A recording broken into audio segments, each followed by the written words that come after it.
ஒரு வித்தியாசமான அனுபவம். சில நேரங்கள் நம்ம குழந்தைகிட்டேருந்து கற்றுக்கலாம், நம்மளோட சின்னவங்ககிட்டேருந்து கற்றுக்கலாம். ஒரு டீச்சராக இருந்தால் கிளாஸ் ரூமில் அந்த வகுப்பில் இருக்கிற சின்ன சின்ன ஸ்டூடெண்ட்ஸ்கிட்டேருந்து கற்றுக்கலாம்.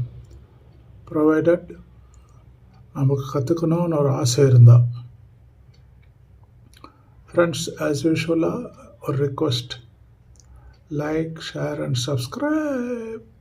Please extend your support. That will be motivation to us. இந்த வீடியோ பாருங்கள், அப்புறம் பேசலாம். இந்த மேடம் அவங்களோட அனுபவம் நம்மக்கிட்ட பகிர்ந்துக்கிறாங்க. She wants to share her experience with us. Let us learn out of that experience. Let us see the video. எதுக்காக நான் இதை சொல்ல வரேன் அப்படின்னா, ஒன்று மாதிரி மாணவர்கள் தான் பல நேரங்களில் எனக்கு அனுபவங்கிற பாடங்களை வகுப்பில் கொடுக்குறாங்க.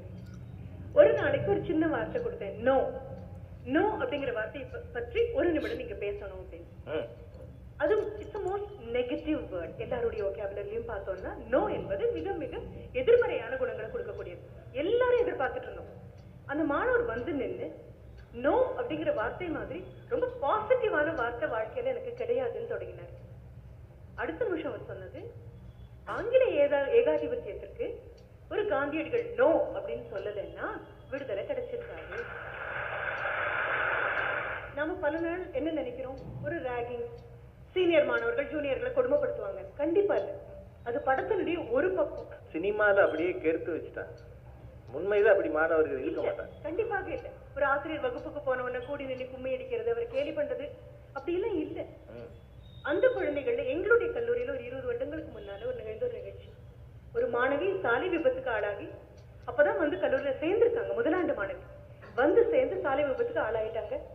அவங்களை கொண்டு போய் ஆஸ்பத்திரிக்கு கொண்டு போய் விடுறதுக்குள்ள அந்த காலையிலிருந்து மாலைக்குள்ள அத்தனை மாணவர்களும் இன்னும் கோவிலுக்கு போறதுக்காகவும் வேண்டுதலுக்காகவும் மடிப்பிச்சைன்னு நான் கேட்டிருக்கேன். என் குழந்தைங்க எல்லாரும், என் மாணவர்கள் எல்லாரும் மடிப்பிச்சை தான் எடுத்தாங்க. அன்றைய மாலை பொழுதுக்குள்ள ஒரு 50,000 ரூபாய் திரட்டி கொண்டு போய் கொடுத்தாங்க. அந்த மாணவியோட முகம் கூட அவங்களுக்கு தெரியாது. அவங்களுடைய உழைப்பு பயனில்லாம போனது அப்படிங்கிறது இன்னொரு மிக சோகமான விஷயம். ஆனா பெரிய நம்பிக்கையாக எனக்கு இருந்தது. மேத்தா ரொம்ப அழகா சொல்வாரு, எழுத்து விதைகளை இதய மண்ணில் தூவினால் செழித்து வளர்வது தனி மனிதன் அல்ல, சமுதாயம்.